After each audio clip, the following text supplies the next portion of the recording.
ನಮಸ್ತೆ ವೀಕ್ಷಕರೇ, ಮಂಕನ ಪದಗಳು ಮತ್ತೊಂದು ವಿಡಿಯೋಗೆ ತಮಗೆ ಹಾರ್ದಿಕ ಸುಸ್ವಾಗತ. ಇವತ್ತು ನಾನು ಬೆಂಗಳೂರು ಹತ್ರ ಇರೋ ಒಂದು ಭವ್ಯವಾದ ಪ್ಲೇಸ್ ಬಗ್ಗೆ ಮಾಹಿತಿ ಕೊಡ್ತೀನಿ. ಸೊ ನೀವು ಇಶಾ ಫೌಂಡೇಶನ್ ಆದಿಯೋಗಿ ಸ್ಟ್ಯಾಚು ಬಗ್ಗೆ ಕೇಳಿದಿರಲ್ಲ, ಅದು ಇವಾಗ ಕೊಯಂಬತ್ತೂರಲ್ಲೇ ಅಲ್ಲ, ಬೆಂಗಳೂರಲ್ಲಿ ಕೂಡ, ಬೆಂಗಳೂರು ಹತ್ರ ಕೂಡ ಅದು ಓಪನ್ ಆಗಿದೆ. ಸೊ ಅದ್ರ ಬಗ್ಗೆ ನಾನು ಮಾಹಿತಿ ಕೊಡ್ತೀನಿ, ಬನ್ನಿ. It's A very good place and ನಾನು ರೀಸೆಂಟ್ ಆಗಿ ಹೋಗಿ ಬಂದಿದ್ದರಿಂದ ಅದ್ರ ಬಗ್ಗೆ ಒಂದು ಮಾಹಿತಿ ಕೊಡ್ತೀನಿ, ಒಮ್ಮೆ ಭೇಟಿ ನೀಡಿ. ಸೊ ಮೊದಲು ಈ ಸ್ಟ್ಯಾಚ್ಯೂ ಬಂದು ಕೊಯಂಬತ್ತೂರಲ್ಲಿತ್ತು. ಈಗ ರೀಸೆಂಟ್ಲಿ ಅದನ್ನ ಚಿಕ್ಕಬಳ್ಳಾಪುರ ಹತ್ರ ಇರೋ ಒಳಗರ್ಕಿ ವಿಲೇಜ್ ನಿಯರ್ ಬೈ ಅಲ್ಲಿ ಕೂಡ ಸ್ಥಾಪಿಸಿದ್ದಾರೆ. ಸೊ ಅಲ್ಲಿಗೆ ಹೋಗೋದಕ್ಕೆ ರೂಟ್ ಏನಪ್ಪಾ ಅಂತ ಹೇಳಿದ್ರೆ, ನೀವು ಬ್ಯಾಂಗ್ಳೂರ್ ಇಂಟರ್ನ್ಯಾಷನಲ್ ಏರ್ಪೋರ್ಟ್ ಹೈವೇ ಹೋಗ್ತಿರಲ್ಲ, ಸೇಮ್ ಹೈವೇ ಅದೇ ರೋಡಲ್ಲೇ ನೀವು ವಿತೌಟ್ ಎನಿ ಡಿವಿಯೇಷನ್ ಒಂದು I think around 60 to 70 kilometre ಹೋದ್ರೆ ಆಮೇಲೆ ಒಂದು ಡಿವಿಯೇಷನ್ ಬರುತ್ತೆ ಅಷ್ಟೇ. So it's the road is very good as it is national highway and after deviation also the road is very good. So just 1 hour drive ಆಗ್ಬೋದು ವೀಕ್ಷಕರೇ ಬೆಂಗಳೂರಿಂದ. So ಒಂದು weekend ಆರಾಮಾಗಿ without plan also you can go, half day ಹೋಗಿ ಬರ್ಬೋದು. So ನೀವು ಬೆಳಿಗ್ಗೆ plan ಮಾಡಿದ್ರೆ ಬೆಳಿಗ್ಗೆ ಹೋಗಿ ಮಧ್ಯಾಹ್ನ ವರ್ಷ ಬಂದ್ಬಿಡ್ಬೋದು. ಇದ್ರಲ್ಲಿ ಲೇಸರ್ ಶೋ ನೋಡ್ತೀರಾ ಅಂತ ಹೇಳಿದ್ರೆ after evening 7 PM onwards laser show ಇರುತ್ತೆ. ಅದಕ್ಕೆ ಸೆಕೆಂಡ್ ಹಾಫ್ ಹೋಗ್ಬೋದು. ಆ ಥರ ಪ್ಲಾನ್ ಮಾಡ್ಕೊಳ್ಳಿ. ಪ್ಲಾನ್ ಮಾಡೋದು ನಿಮ್ ಟೈಮ್ ಮೇಲೆ ಡಿಪೆಂಡ್ ಆಗುತ್ತೆ, but half day enough. It's worth visiting once. So as I said, ಹೈವೇಲೆ ಸೇಮ್ ನನ್ನ ಸ್ಕ್ರೀನ್ ಮೇಲೆ ತೋರಿಸ್ತಿರೋ ಹಾಗೆ ಹೈವೇಲೆ ಸೀದಾ ಹೋಗಿ ಚಿಕ್ಕಬಳ್ಳಾಪುರ ಹತ್ರ ಬಂದ್ಮೇಲೆ, ಚಿಕ್ಕಬಳ್ಳಾಪುರದಿಂದ ನೀವು ಹಾಗೆ ಹೈವೇ ಕಂಟಿನ್ಯೂ ಮಾಡಿ ಅಲ್ಲಿಂದ ಒಂದು 20-25 ಕಿಲೋಮೀಟರ್ ಅಲ್ಲಿ ನಿಮ್ಗೊಂದು ಡಿವಿಯೇಷನ್ ಬರುತ್ತೆ. ಕ್ಲಿಯರ್ ಆಗಿ ಕಾಣಿಸುತ್ತೆ ನಿಮ್ಗೆ ಡಿವಿಯೇಷನ್. ಎಲ್ಲ ಆಲ್ಮೋಸ್ಟ್ ಆರ್ಚ್ ಕೂಡ ಇದೆ ಅಲ್ಲಿ. ಲೆಫ್ಟ್ ಡಿವಿಯೇಷನ್ ಬರುತ್ತೆ.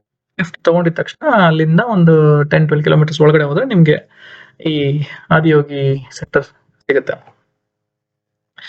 ಸೊ ಇದ್ರ ಬಗ್ಗೆ ನೀವು ಹೆಚ್ಚಿಗೆ ಮಾಹಿತಿ ಬೇಕು ಅಂತ ಹೇಳಿದ್ರೆ ಅವ್ರದೇ ಒಂದು ವೆಬ್ಸೈಟ್ ಕೂಡ ಇದೆ, ಅಲ್ಲಿ ಹೋಗಿ ನೀವು ಡೀಟೇಲ್ಸ್ ತಿಳ್ಕೊಳ್ಳಿ. ಇದು ಒಂಥರ ಇದು ಕೊಯಂಬತ್ತೂರ್ಗೆ ಆಲ್ಟರ್ನೇಟಿವ್ ಅಂತಾನು ಹೇಳ್ತಾರ. ಇದು ಇವಾಗ ರೀಸೆಂಟ್ ಆಗಿ Jan 2023 ಅಲ್ಲಿ ಓಪನ್ ಆಯ್ತು ಅಂತ ಹೇಳ್ತಾರೆ officially. 2023 Shivaratri is the first ಉತ್ಸವ ಇಲ್ಲಿ ಮಾಡಿದ್ದು, ಅವತ್ತಿಂದ ಶುರುವಾಯ್ತು ಅಂತ ಅಲ್ಲಿರೋ ಲೋಕಲೈಟ್ಸ್ ಹೇಳ್ತಾ ಇದ್ರು. ಸೊ ಬನ್ನಿ ಹಾಗಾದ್ರೆ, ಇನ್ನೇನು ನೋಡ್ತಿರಲ್ಲ ಹೇಗೆ ಹೋಗೋದು ಅಂತೆಲ್ಲ ಗೊತ್ತಾಯ್ತು ತಾನೆ. ಒಮ್ಮೆ ವಿಸಿಟ್ ಮಾಡಿ, ಅದನ್ನ ತುಂಬಾ ಚೆನ್ನಾಗಿದೆ ಸ್ಟ್ಯಾಚ್ಯೂ. ಆಮೇಲೆ ಇನ್ಫಾರ್ಮೇಶನ್ ನಾನು ಹೇಳ್ದಂಗೆ ಅಲ್ಲಿ ಆ ದೇವಸ್ಥಾನದ ಡೀಟೇಲ್ಸ್ ಇರುತ್ತೆ. ಜಲಾರ್ಪಣ, ಮಾಲಾರ್ಪಣ ಮತ್ತೆ ಏನೇನಿದೆ ಎಲ್ಲ ನೀವು ತಿಳ್ಕೊಬೇಕಂದ್ರೆ ಅವ್ರ ಅಫಿಷಿಯಲ್ ವೆಬ್ಸೈಟ್ ಅಲ್ಲಿ ತಿಳ್ಕೊಳ್ಳಿ. So Adiyogi statue is 112 feet statue which is located near Kolhapur. So it's a very good rejuvenation place and a very good weekend getaway ಅಂತ ಕೂಡ ಹೇಳ್ಬೋದು.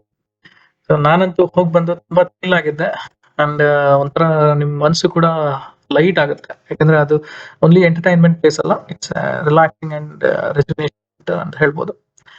ಓಕೆ, ಸೊ ಬನ್ನಿ ನಾನು ಅದ್ರ ಬಗ್ಗೆ ನಿಮ್ಗೆ ಇನ್ನೂ ಹೆಚ್ಚಿನ ಡೀಟೇಲ್ಸ್ ಕೊಡ್ತೀನಿ. ಮುಂದೆ ಹೋಗೋಣ. Let's start our journey to Isha Adiyogi centre. So ಅದೇ ಸೈಡ್ ವೀಕ್ಷಕರೇ, ಎಂಟರ್ ಆಗ್ತಿದ್ದಂಗೆನೆ ನಿಮ್ಗೆ ಮೈನ್ ಪಾರ್ಕಿಂಗ್ ಮಾಡಿ ಬಂದ್ಮೇಲೆ ಮೈನ್ ಗೇಟ್ ಹತ್ರ ನಾಗಮಂಟಪ ಅಂತ ಇದೆ. ಆ ನಾಗಮಂಟಪ ಅಲ್ಲಿ ಫೋಟೋಗ್ರಫಿ ವಿಡಿಯೋಗ್ರಫಿ ಅಲೋಡ್ ಇಲ್ಲ. ಅಲ್ಲಿ ನಿಮ್ಗೆ ನಾಗ ದೇವರ ಆರಾಧನೆ ಇರುತ್ತೆ. ಅಲ್ಲಿ ನೀವು ನೋಡ್ಕೊಂಡು ಅದನ್ನ ಮುಗಿಸ್ಕೊಂಡು ಎಂಟರ್ ಆಗ್ತಿದ್ದಂಗೆನೆ ನಿಮ್ಗೆ ಭವ್ಯವಾದ ಆದಿಯೋಗಿ ಸ್ಟ್ಯಾಚ್ಯೂ ನಿಮ್ಗೆ ಎದುರಾಗುತ್ತೆ. ಸೊ ಎಷ್ಟು ಭವ್ಯವಾಗಿ ಕಾಣುತ್ತೆ ಅಂತ ಹೇಳಿದ್ರೆ, ನೀವು ಆಲ್ಮೋಸ್ಟ್ ಆ ಬಂದಿರೋ ಟ್ರೈನ್ ಎಲ್ಲ ನಿಮ್ಗೆ ಹೊರಟೋಗುತ್ತೆ, ಅಷ್ಟು ಚೆನ್ನಾಗಿದೆ, ವೆಲ್ಕಮ್ ಮಾಡ್ತಾ ಇರುತ್ತೆ. ಸೊ ಜನನು ಅಷ್ಟೇ. ಪ್ಲೇಸ್ ಮಾತ್ರ ತುಂಬಾ ದೊಡ್ಡದಾಗಿದೆ ವೀಕ್ಷಕರೇ. ಹತ್ರ ಹೋಗ್ತಾ ಹೋಗ್ತಾ ಹೋಗ್ತಾ ಆದಿಯೋಗಿ ಹತ್ರ ಹೋಗ್ತಾ ಹೋಗ್ತಾ ನಿಮ್ಗೆ ಒಂಥರ ಮನ್ಸು ಎಷ್ಟು ಲೈಟ್ ಆಗುತ್ತೆ ಅಂತ ಹೇಳಿದ್ರೆ ಅದು ಹೇಳಕ್ಕಾಗಲ್ಲ. You should experience it. So ಹೋಗ್ತಾ ಹಾಗೆ ನಂದಿ ಮತ್ತೆ ನಂದಿ ತ್ರಿಶೂಲ ಇವೆಲ್ಲ ಎಷ್ಟು ಭವ್ಯವಾಗಿ ಕಾಣುತ್ತೆ ಅಂದ್ರೆ ನಾನು ಹೇಳ್ತೀನಲ್ಲ, ಅದು ಹೋಗಿ ಅನ್ಭವಿಸ್ಬೇಕು. ಎಷ್ಟು ಹೇಳಿದ್ರು ಅದು ಮಾತಲ್ಲಿ ವರ್ಣಿಸಕ್ ಆಗಲ್ಲ ವೀಕ್ಷಕರೇ. ಬೃಹತ್ ನಂದಿ ಮುಖ ನೋಡ್ಬೇಕು, ಅದೆಷ್ಟು ಹಳೆಯಿಂದ ಇದೆ. ಆಮೇಲೆ ಅಲ್ಲಿ ತ್ರಿಶೂಲ, ಆದಿಯೋಗಿಯ ಆಯುಧ ಎಲ್ಲ ತುಂಬಾ ಚೆನ್ನಾಗಿ ಸೆಟ್ ಮಾಡಿ ಇಟ್ಟಿದ್ದಾರೆ. ತುಂಬಾ ಚೆನ್ನಾಗಿದೆ ವೀಕ್ಷಕರೇ. ಒಂದ್ಸರಿ ಹೋಗಿ ನೀವು. And it's like just almost 70 to 80 kilometre ಅಲ್ವಾ, ಆರಾಮಾಗಿ ಹೋಗ್ಬೋದು. ಪಾರ್ಕಿಂಗ್ ಎಲ್ಲ ಚೆನ್ನಾಗಿದೆ. ರೋಡ್ ಮಾತ್ರ ತುಂಬಾ ಚೆನ್ನಾಗಿದೆ ವೀಕ್ಷಕರೇ. ಮೊದಲು ಸ್ವಲ್ಪ ರೋಡ್ ಚೆನ್ನಾಗಿಲ್ಲ ಅಂತ ಹೇಳ್ತಾ ಇದ್ರು ಡಿವಿಯೇಷನ್ ಆದ್ಮೇಲೆ, ಬಟ್ ಆಫ್ಟರ್ ದಟ್ ಡಿವಿಯೇಷನ್ ತುಂಬಾ ಚೆನ್ನಾಗಿದೆ ವೀಕ್ಷಕರೇ. ಇವಾಗ ಎಲ್ಲ ತಾರೆಲ್ಲ ಹಾಕಿದ್ದಾರೆ. ರೀಸೆಂಟ್ ಆಗಿ ಹೋದ್ನಲ್ಲ, so road condition is very good except few small curves near village. ಒಂದ್ 2 ಹಳ್ಳಿಗಳು ಸಿಗ್ತವೆ, ಅಲ್ಲಿ ಮಾತ್ರ ಸ್ವಲ್ಪ ಸಣ್ಣ ಕರ್ವ್ ಇದೆ. ಅಲ್ಲಿ ದೊಡ್ಡ ದೊಡ್ಡ ವೆಹಿಕಲ್ಸ್ ಬಂದ್ರೆ ಸ್ವಲ್ಪ ಆಗುತ್ತೆ. ಅದು ಬಿಟ್ರೆ ಎಲ್ಲ ಮ್ಯಾನೇಜ್. ನೋಡಿ ಹತ್ರ ಹೋಗ್ತಾ ಹೋಗ್ತಾ ಹೋಗ್ತಾ ಆದಿಯೋಗಿ ಹತ್ರ ನಂದಿ, ತ್ರಿಶೂಲ, ಹಿಂಗೆ ನಿಮ್ ಹತ್ರ ನೋಡ್ತಾ ಇದ್ರೇನೆ ಏನೇ ಟೆನ್ಷನ್ ಇದ್ರು ಕೂಡ ಮಾಯವಾಗ್ಬಿಡುತ್ತೆ.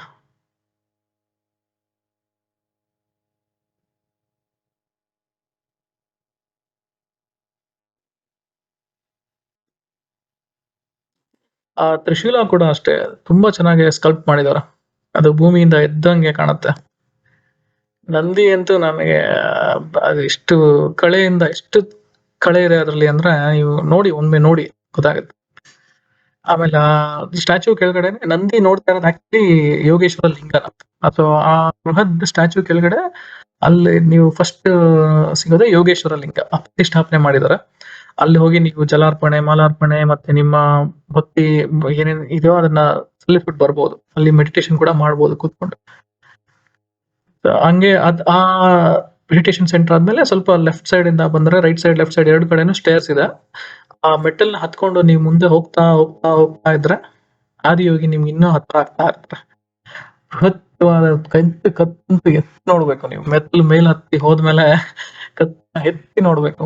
ಆ ಮುಖ್ಯವಾದ ಬೃಹತ್ ಮೂರ್ತಿ ನೋಡಿದ್ರೆ ಮನ್ಸಿಗೆ ಏನೋ ಒಂಥರ ಸಂತೋಷ ವೀಕ್ಷಕರೇ. ಎಷ್ಟು ಸುಂದರವಾಗಿ ಕೆತ್ತಿದ್ದಾರೆ, ಎಷ್ಟು ಸುಂದರವಾಗಿ ಮಾಡಿದ್ದಾರೆ ಅಂದ್ರೆ ಅದು ಕಲ್ಲಿಂದಲ್ಲ, ಅದು ಕಲ್ಲಿಂದ ಕೆತ್ತಿರೋ ವಿಗ್ರಹ ಅಲ್ಲ ಅದು.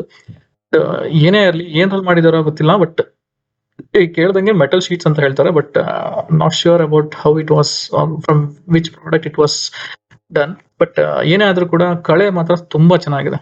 ಸೊ ನಾನು ಹೇಳ್ದಂಗೆ ಇದು open to all from 6 AM to 8 PM. ಬೆಳಗ್ಗೆ 6 ಗಂಟೆಯಿಂದ 8 ಗಂಟೆವರೆಗೂ ಓಪನ್ ಇರುತ್ತೆ ಸೆಂಟರ್. ಅಂಡ್ ಈಟರೀಸ್ಗೆಲ್ಲ ಇವಾಗೆಲ್ಲ ಅಲ್ಲೆಲ್ಲ ಸ್ವಲ್ಪ ಲೈಟ್ ಕ್ಯಾಂಟೀನ್ ಕೂಡ ಓಪನ್ ಮಾಡಿದ್ದಾರೆ. ಟಾಯ್ಲೆಟ್ ಫೆಸಿಲಿಟಿ ಕೂಡ ಚೆನ್ನಾಗಿದೆ. ವಾಟರ್ ಬಾಟಲ್ಸ್ ಇಟ್ಕೊಂಡು ಹೋಗಿ ಮಕ್ಳಿದ್ರೆ, ಯಾಕಂದ್ರೆ ಅಲ್ಲಿ ಓಡಾಡ್ತಾ ಇದ್ರೆ ನಿಮ್ಗೆ ತುಂಬಾ ಬಾಯಾರಿಕೆ ಆಗುತ್ತೆ. ಯಾಕಂದ್ರೆ ಓಪನ್ ಸ್ಪೇಸ್, ಅದು ತುಂಬಾ ದೊಡ್ಡ ಜಾಗ. ಹಾಗಾಗಿ ನೀರ್ ಬಾಟ್ಲ್ ಒಂದು ಇಟ್ಕೊಳ್ಳಿ. ಆಮೇಲೆ there are no tickets anywhere. ನೀವೇನಾದ್ರು ಕೊಂಡ್ಕೊಂಡಂಗಿದ್ರೆ ಕೀ ಚೈನ್ಸ್, ಸ್ಟ್ಯಾಚ್ಯೂದು ಇದೆಲ್ಲ ಸ್ಮಾಲ್ ಥಿಂಗ್ಸ್ ಏನಾದ್ರು ಗಿಫ್ಟ್ಸ್ ತಗೊಳ್ಬೇಕು ಅಂತ ಹೇಳಿದ್ರೆ ಅಲ್ಲಿ ಸೆಂಟರ್ಸ್ಗಳಿದಾವೆ. ಅಲ್ಲಿ cash or you can use UPI and card payments as well. ಆ ಫೆಸಿಲಿಟೀಸ್ ಎಲ್ಲ ಚೆನ್ನಾಗಿದೆ ಅಲ್ಲಿ. ನೆಟ್ವರ್ಕ್ ಕೂಡ ಚೆನ್ನಾಗಿ ಬರುತ್ತೆ. It is not like out of range. ಎಲ್ಲ ಸಿಗ್ನಲ್ ಕೂಡ ಚೆನ್ನಾಗಿ ಬರುತ್ತೆ. ಹಂಗಾಗಿ there is no need to worry.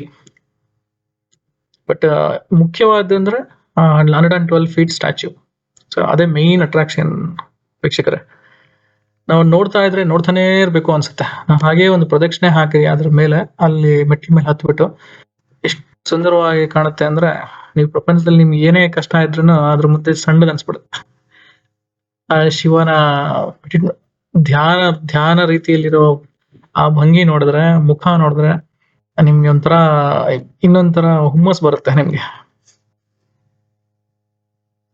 ನಾನಂತೂ ಅದ್ ನೋಡ್ತಾ ಇದ್ರೆ ನಾವು ತುಂಬಾ ಒಂಥರ ಫೆಲ್ಟ್ ಬ್ಲೆಸ್ಡ್. ಸೊ ನೀವು ಕೂಡ ಹೋಗಿ ಬನ್ನಿ, ಶಿವನ ಆಶೀರ್ವಾದ ಪಡ್ಕೊಳ್ಳಿ. ತುಂಬಾ ಚೆನ್ನಾಗಿದೆ ವೀಕ್ಷಕರೇ. ಅದೇ ಸೆಡ್ ರಾತ್ರಿ ಹೊತ್ತು 7 ಗಂಟೆ ಆದ್ಮೇಲೆ ಲೇಸರ್ ಶೋ ಇರುತ್ತಂತೆ ಪ್ರತಿ ದಿವಸ. ನಾನು ಲೇಸರ್ ಶೋ ಬಗ್ಗೆನೇ ನಾನೊಂದು ಸಪರೇಟ್ ವಿಡಿಯೋ ಮಾಡಿದ್ದೀನಿ. ಅದ್ರ ಲಿಂಕ್ ಕೂಡ ನಾನು ಈ ಡಿಸ್ಕ್ರಿಪ್ಷನ್ ಹಾಕಿರ್ತೀನಿ ವೀಕ್ಷಕರೇ. ದಯವಿಟ್ಟು ಆ ವಿಡಿಯೋ ಕೂಡ ನೋಡಿ ಎಂಜಾಯ್ ಮಾಡಿ.